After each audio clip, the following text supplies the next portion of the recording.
Well, the news keeps coming for Spider-Man 4, but it goes way beyond that into Spider-Man 5 and 6. Let's break down a couple recent reports from Hollywood insiders that pull back the curtain a little bit on what's going to happen in the upcoming sequel and some of Marvel's extended plans for the character, as well as a possible handoff of the mantle. Is Miles Morales coming our way?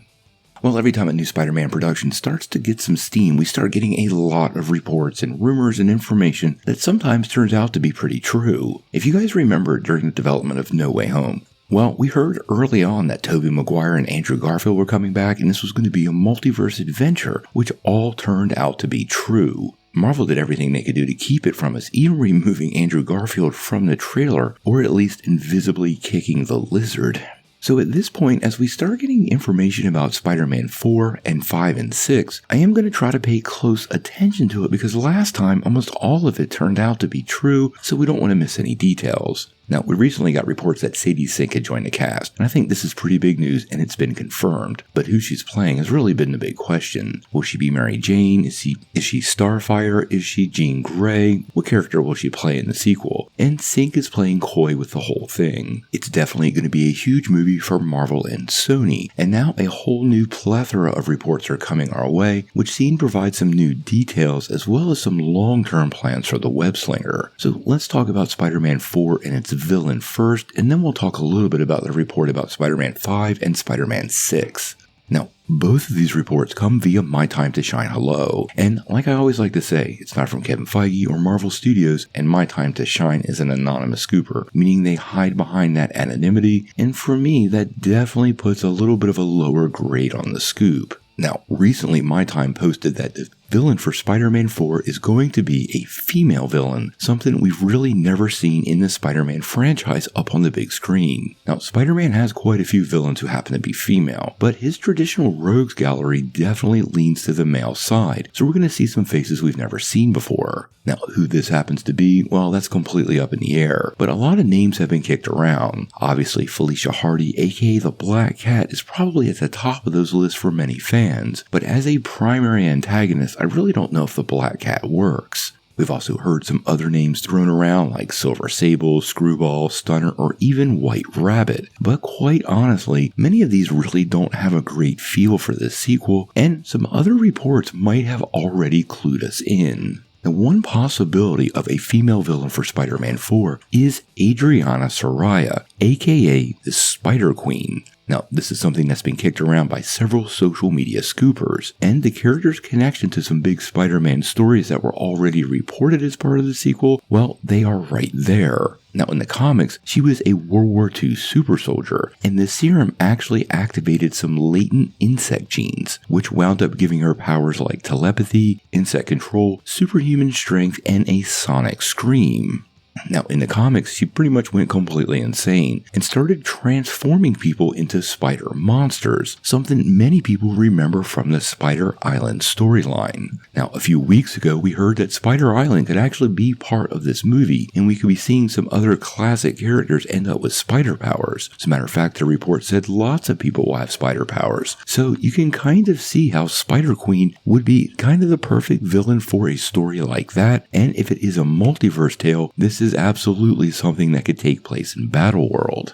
Spider Island was actually a big part of the 2015 version of Secret Wars, so it's not just a standalone Spider story, it actually has history associated with the project, so this is something to keep in mind. Now, like I said, it's being reported this is not Sadie Sink playing the character, so this still leaves open the possibilities of who Sink is cast as, ranging anywhere from Mary Jane Watson to Jean Grey. But Jeff Snyder suggested that the actress could be a bit older, with the likes of Susan Sarandon or Sarah Snook being great choices. That to me kind of gives me some insight into what they might be looking for the role, and if they're looking for an older actress, well, the Spider Queen fits perfectly. Honestly, a multiversal version of Spider Island would be pretty awesome, and the kind of thing I think Sony would absolutely embrace from Marvel, giving both studios kind of what they want and need at the moment of the movie's release. This opens a ton of possibilities for Spider-Man 4, and honestly, given a kind of reboot is coming after Secret Wars and Spider-Man 4 kind of serving as a part 2 to that story, well, Spider Island would be a great place to bring in a lot of characters that maybe Sony could take advantage of in the future, kind of solidifying the relationship between the two studios even further. Now it continues to get more interesting because My Time to Shine Hello kind of added a little more to it, and in a recent report said, quote, Marvel has already mapped out a plan for Spider-Man 5 and 6.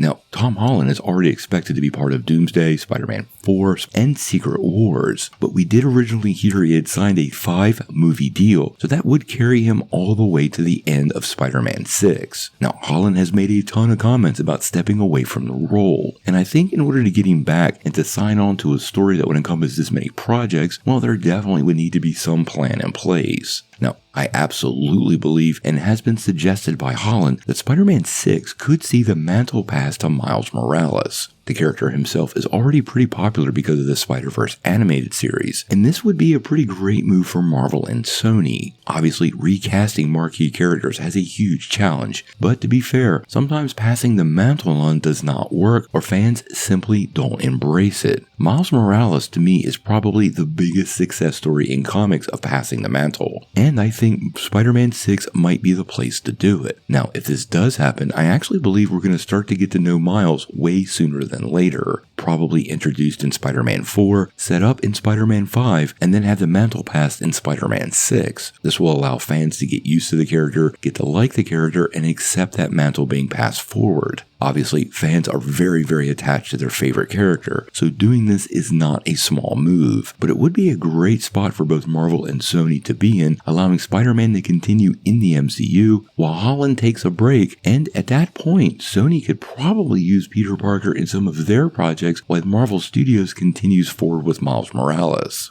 Now, the story also suggests to me that if Spider-Man 5 and 6 are already in the works, well, we might not have to wait as long as we've been waiting for another Spider-Man film. I would not be surprised if Spider-Man 5 drops a year after Secret Wars in 2029, with Spider-Man 6 probably following up in 2031. This puts Tom Holland basically on the downslide playing the character and having appeared as Spider-Man on the big screen 10 times, more than anybody in the history of superhero movies. Well, at least until Hugh Jackman makes it up there a couple more times. Now, like I've been saying, all this falls into the rumor category, and we want to hold My Time to Shine Hello in the right light. They have missed several scoops, and sometimes as these scoopers start to slide and fail, well, they start to flail. And sometimes wild predictions and scoops start to happen when things get a little uneasy. It's pretty obvious to me Marvel has plans for Spider-Man 5 and 6, so this isn't really a revealing scoop. But if they're already mapping it out and do have it in the works, it completely suggests that this plan is probably there to accommodate Holland, Sony, the future of the franchise, and the pass to mantle to Miles, all of which is something Marvel and Sony needs to find a way to pull off. We're going to follow Spider-Man 4 pretty closely. I am curious on who the villain will ultimately be, and if we end up on Spider Island, we'll give us something we've never seen on the big screen from Spider-Man, a villain that's never showed up, and an opportunity to tell a story from Marvel that really couldn't happen any other way. If that actually works out, well, we're going to have to wait and see. Now, before you take off though, make sure you hit that like and subscribe button and ring the bell for all the updates. We do daily videos and we want to be your place for all the Marvel and DC news, but we're going to bring it to you truthfully and transparently so you're really in the know.